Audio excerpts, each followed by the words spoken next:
So we look at this here. This is where the NSU lives. It's outside where we were riding it, but this is some of Miller's successes.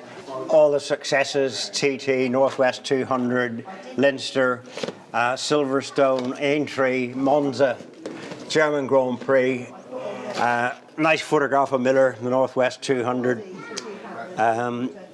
Nice style, nice bike. So great memories. And one of the things that I'm quite proud of, Leinster 200, this one here, Leinster 200 first on the NSU.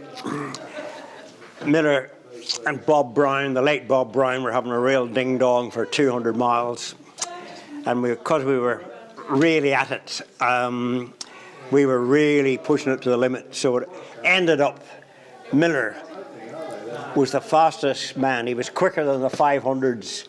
He was quicker than the 350s to win the 250 class. So I don't think that has ever happened anywhere else, but Leinster 200, 1957, bit of history.